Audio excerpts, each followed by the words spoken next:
So let's kind of zoom in to the miracle of birth for a second, how your body is literally designed to do this. And so is your baby. Everything about the way that our bodies and babies are built and what happens inside of our bodies during pregnancy all leads to being able to birth that baby safely and bring them earthside. Today, we're diving into a topic that I had a sweet Instagram follower DM me about. And she said that she loved listening to the podcast throughout her first birth. And as she's coming up to this second birth, her midwives are estimating that she's going to have a bigger baby, kind of towards the 10-pound plus range. And her question was, do you have any episodes on big babies, particularly birthing a big baby at home? And as I read this, I thought, what a perfect topic to talk about, because I know she's not the only mom who has had this question or who might be up against a quote unquote big baby, whether you're birthing at home or hospital or birth center, wherever you choose to give birth. So I think this is a perfect topic for today, because if you've ever come across the term like, oh, your baby looks like it might be big, whether or not that means that now you're having conversations about inductions or any complications that can happen, like a baby getting stuck, like shoulder dystocia.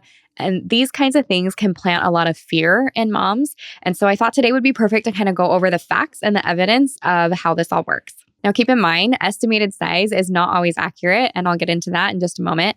But even when a baby is bigger, your body and your baby are designed to work together to go through the process of birth. Because when you trust your body, and you understand the science and use tools like positioning, movement, and relaxation, a safe, empowering home birth with a bigger baby is totally possible. And I just have to say that I love when you guys DM me questions like this, because it gives me an opportunity to really get into the nitty-gritty of some of these things that other moms are wondering about too. So if there's something on your mind that you are interested about that you want to learn a little bit more about here on the podcast, send me a DM or send me an email at My Essential Birth. So let's kind of zoom in to the miracle of birth for a second, how your body is literally designed to do this.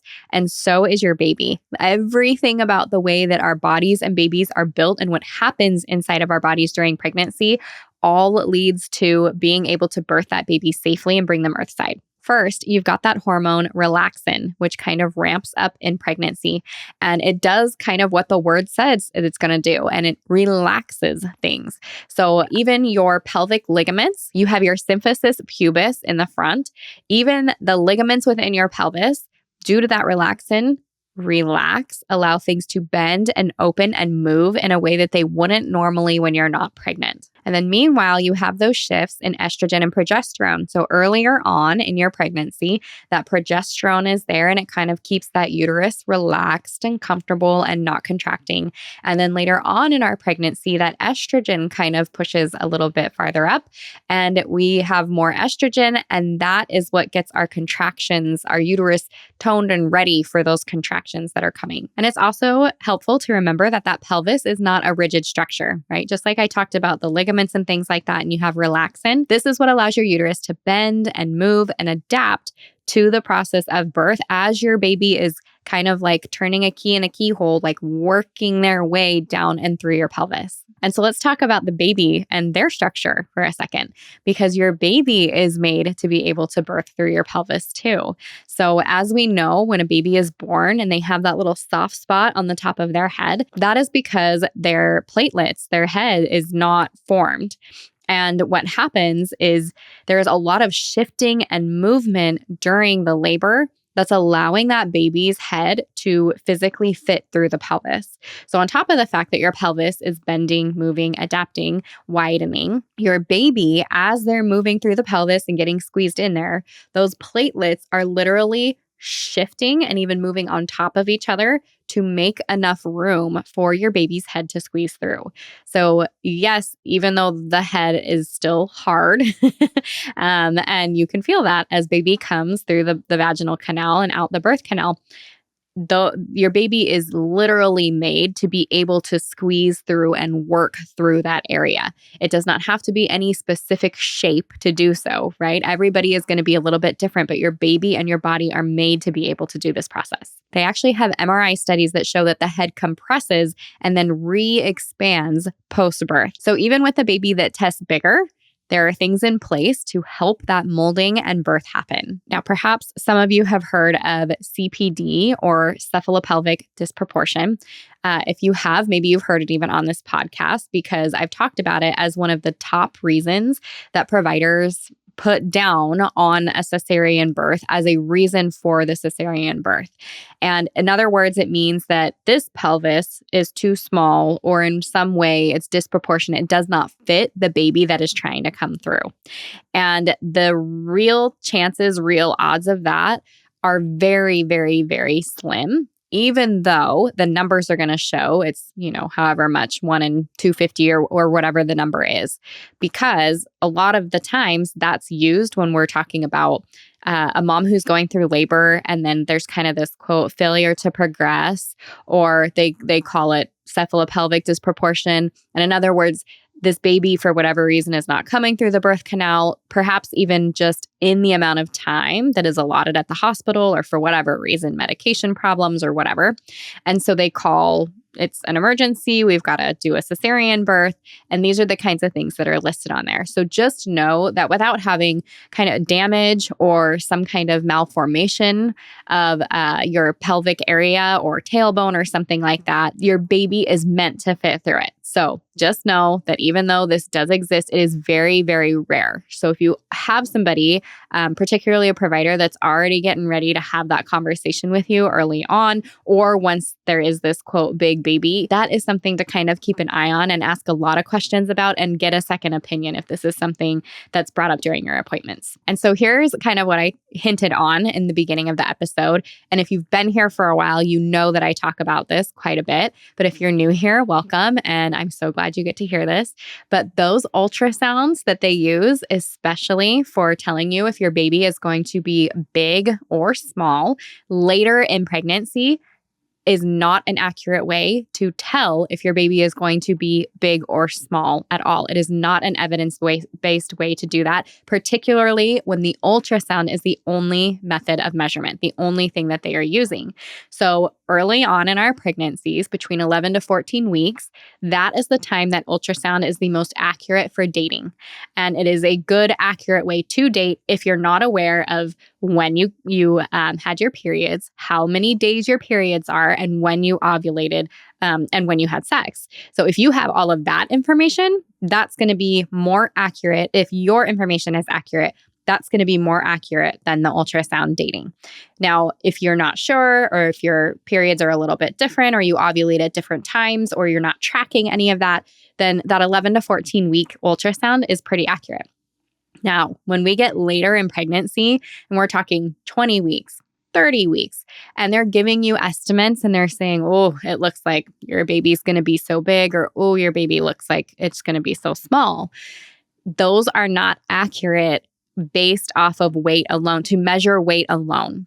And they can be pounds off, give or take. They can be that you can be told you're having a big baby and you have a very average size baby, or you can be told that your baby is not growing well and that baby weighs just fine when they're born.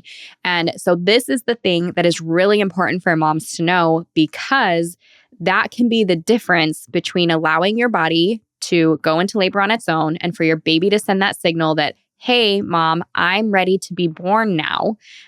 All of the things are in place and it's going to be time for me now to be on the other side, including hormones and stuff for my lungs and getting your body ready for breastfeeding and all the stuff that happens prior to a baby being born, versus somebody dictating that to you and saying, we feel that now it's best because your baby could be, quote, big, and we're worried about the space or baby getting stuck or these other scary emergency things that they talk about based off of this ultrasound. And so now we have to start doing things that you might not be comfortable with and that might not be best for your body and your baby in the way of an early induction or something like that. And when we do anything mechanically and our body is not ready for it, then it does have consequences. Now, sometimes maybe those consequences are minimal or unseen, or maybe it's really not that big of a deal. However, I think anytime we mess with Mother Nature, there are consequences, and our bodies are smart and we know how and when to give birth to our babies. And we do not grow babies that are too big for us to birth. That does not mean if there are other factors involved, such as gestational diabetes. And I don't mean anybody that has it either, because you can have gestational diabetes and control it with food and have a perfectly normal sized baby, and you can have no gestational diabetes and have a 13 and 14 pound baby. I have seen this. And so there's no one perfect answer here. So my point is, all things aside, the majority of moms are going to be able to grow and birth the baby that is with them, that is made for their body. Now, I know that there might be moms listening that have had other experiences where maybe you have had a baby that did get stuck and you're like, no, like this is like a scary thing for me. And there's a lot of conversation that can happen behind that. But for you moms that are listening, you need to know that this is true, that your body will grow a baby that you can birth. And that is a healthy, low risk mom. Like I said, there are other things to look at, and not all of them immediately make it so that you cannot give birth to a perfectly healthy, perfectly sized baby. But there are other things to consider. So I am talking about the majority of healthy, low risk moms here. Now, I know I shared, like I've literally seen these things. I'm telling you guys right now that we have many women within the My Essential Birth course who have posted, like we've had moms ask like, oh my gosh, I'm having a big baby, what do I do? Or my provider said this.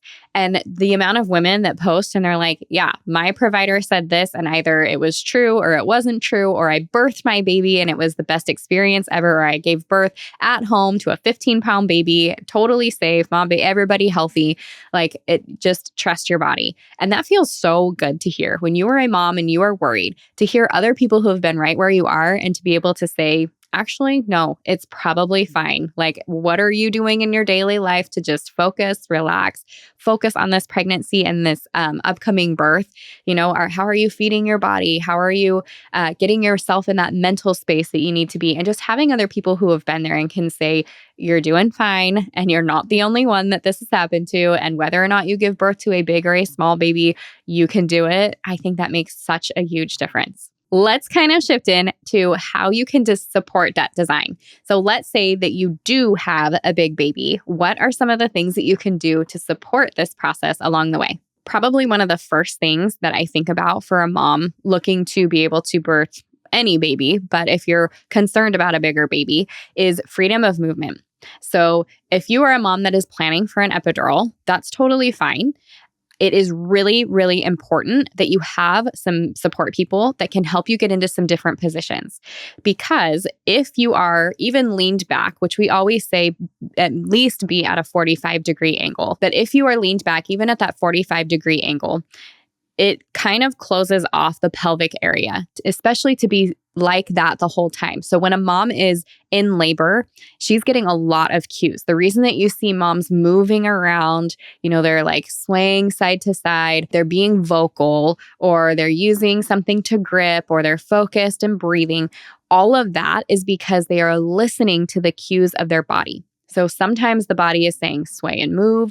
Sometimes it's saying squat down. Sometimes it's saying walk, like let's get a little bit of movement. And if you have an epidural, then you're not hearing those cues. And the reason that you're getting those cues, it's not just to alleviate pain. Those things are alleviating discomfort because your baby is trying to move through the pelvis. They are twisting and turning and being squished down.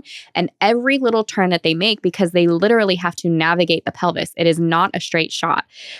Every little turn that they make, mom's getting the signal like, like help me move down. And you guys work together in this beautiful, beautiful dance that you do. And if you have an epidural, then you're not feeling some of that. So to give the baby the option to be able to move and navigate that pelvis, it's really important that you have somebody who can help you turn on one side and turn on the other. And when you are side to side, making sure that your top leg is lifted up and your pelvis is open. And this is why we recommend so highly, if you are an epidural mom, make sure that you have access to a peanut ball. You can also use the stirrups, but the peanut ball is heavenly because it helps open that pelvis, but it can help move your legs to different positions too.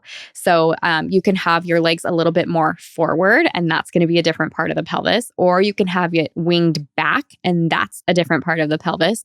All that you would do at different times during your labor as your body is opening more and more and more, because there's different areas, right, that as that baby moves down and the dilation is happening, there's different things happening. And so it can be really, really helpful to have somebody who knows what they're doing with a peanut ball to move you side to side. The other part about that is if you have an epidural, making sure that the medicine gets to all the places, because yes, if you are on just your left side for a long time, you can actually have all the medicine leans to the left because that's how it works. It's a drip. And your right side, you will start feeling pain. So you have to tilt to the other side. So there's a lot more to it than that. But if you can have somebody that helps you rotate, uses a peanut ball or stirrups if you don't have the peanut ball, or a bunch of pillows or whatever you can do to open the pelvis and have your hips open during that time, then that'll help your baby navigate through the pelvis. So if you don't have that epidural, think of all the different ways that you can move and be upright, because gravity is going to be on your side. It's a natural way to be. Sometimes you do need to rest and lie down and all that. Great, use the peanut ball just the same. But for most moms, they're going to feel really comfortable or more comfortable being upright, walking the halls or walking at home, moving their body on a birth ball. The birth ball feels so good. You can do figure eights. You can do circles on the ball. You can kind of rotate and do pelvic tilts back and forth. Counter pressure can be done during this time, meaning if you have a support person, they can put hands on you and give you pressure against any of the pain or discomfort that you're feeling. You can also utilize water, whether that's getting into a bath or getting into a hot shower. You can lean over the toilet. You can squat down, whether that's on the bed or the floor. There are so many options, and it's part of the process to help that baby move through. So think of upright positions, even pelvic tilts, or being on hands and knees can be really, really good for baby. All of those things are going to help you work with your body and your baby to get through labor. And in fact, when we're talking about some of these positions, research actually shows and is in your favor that if you are squatting, it can increase the pelvic outlet or the room that the baby has to be born by 30%. And that is huge if you think about the difference in space that you are creating for that baby. And it's why, if you have an epidural, the other thing that we really, really want to stress, and this is why they push mom's legs back. If you haven't been at birth, you wouldn't know this, but even for a mom who has an epidural and she's leaned back, whether she's flat on her back or at a 45, when it's pushing time, it's usually either mom or dad helping her hold one leg back, and a nurse assistant or somebody else on the other side helping to hold the other leg back. And that is because they're simulating being in a squatted position.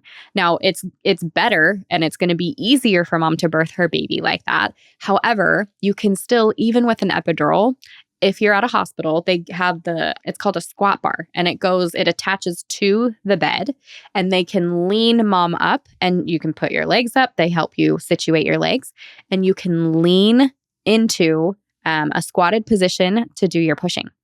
And it is easier to push out the baby that way. It goes faster generally, and there is less tearing generally. So those are all things that you can think about and utilize, but that is why most moms end up in a squatting position at the end of labor, because your body is naturally like, okay, it's time.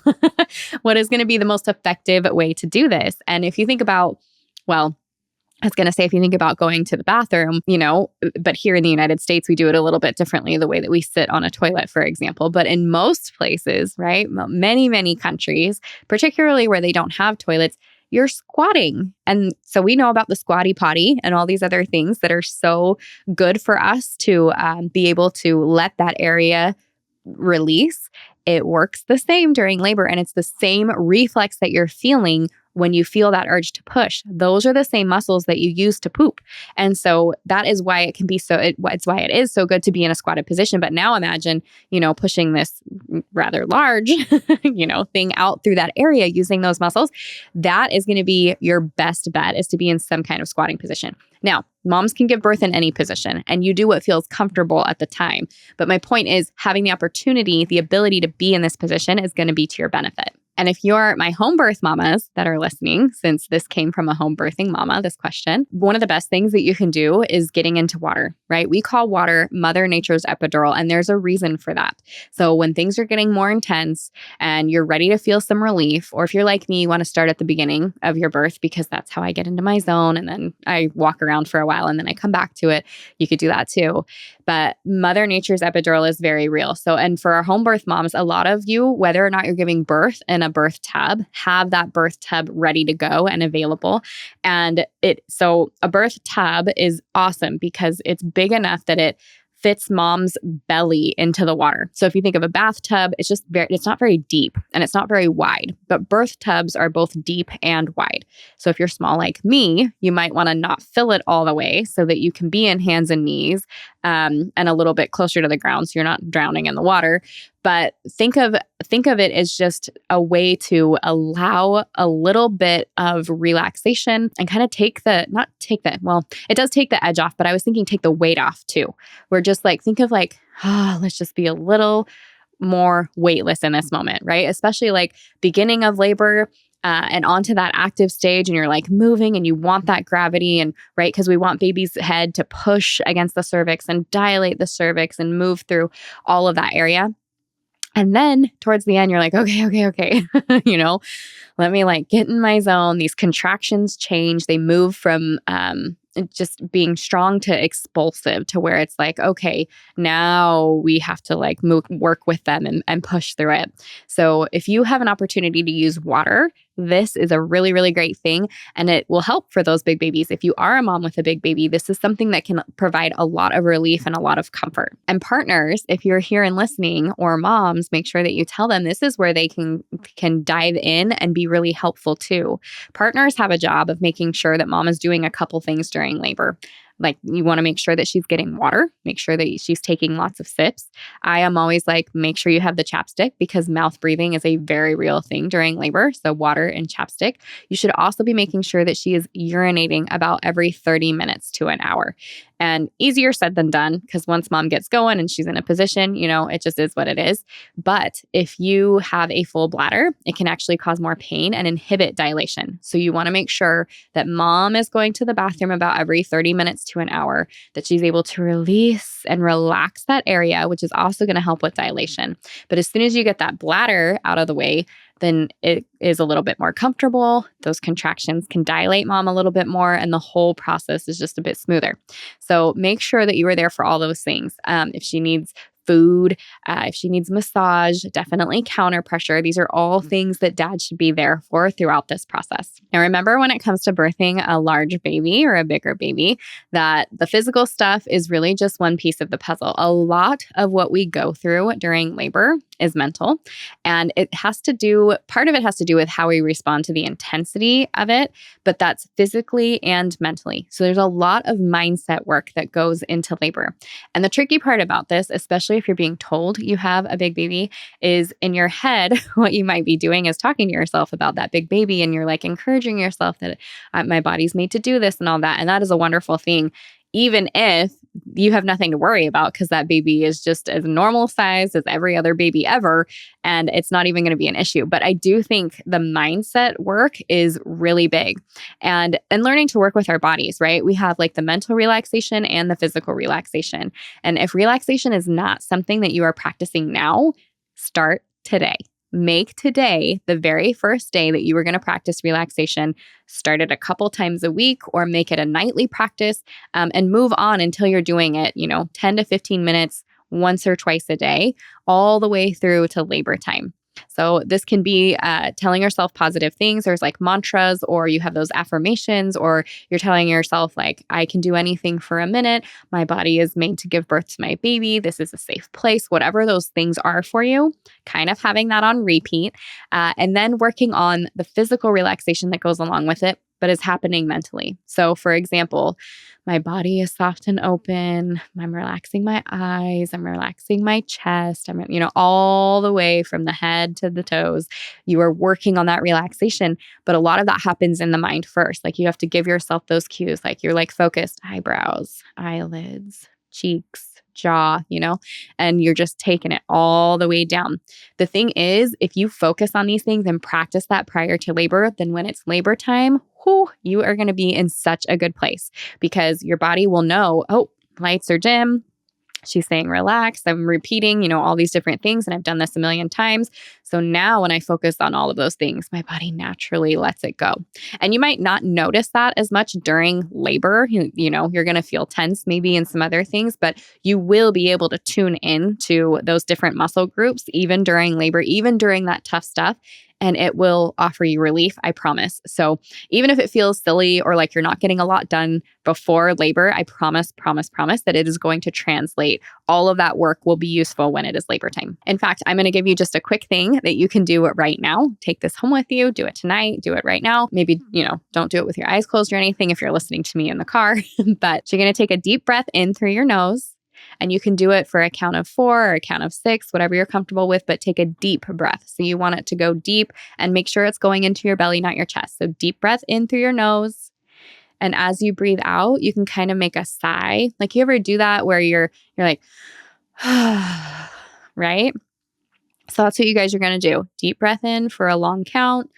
Sigh that breath out and let your jaw be loose. So if you are like me at all, I don't know why. Maybe I'm just a tense person, but this jaw is always tight. My jaw is always clenched. And if that's you and you are trying to relax during labor, your jaw and your vaginal area, totally connected. So notice that when your jaw is loose and open, so is your vagina.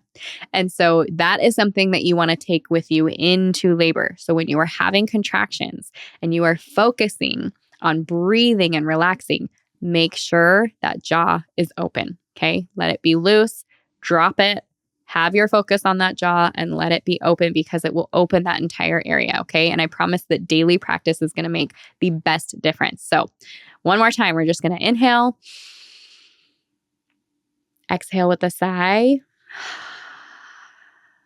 and allow that jaw to be open. Okay. That's something that you can take with you and start today. I think that even adding that simple little bit into your routine, think about it when you wake up and when you go to bed, even those 2 places are going to help you throughout the day.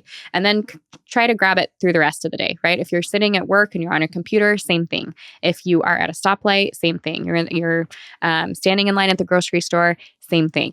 If you can find all of those places to be able to use it, then when you're in labor and you have people coming in and out of your room, or you're at home and there's other people other than you and your husband in the space, then you will be able to relax and focus and breathe. And let's not forget that sometimes, and yes, if you have a big baby, maybe those contractions are a little bit more intense, right? There's a lot more maybe happening inside there, or a lot of pressure that is happening.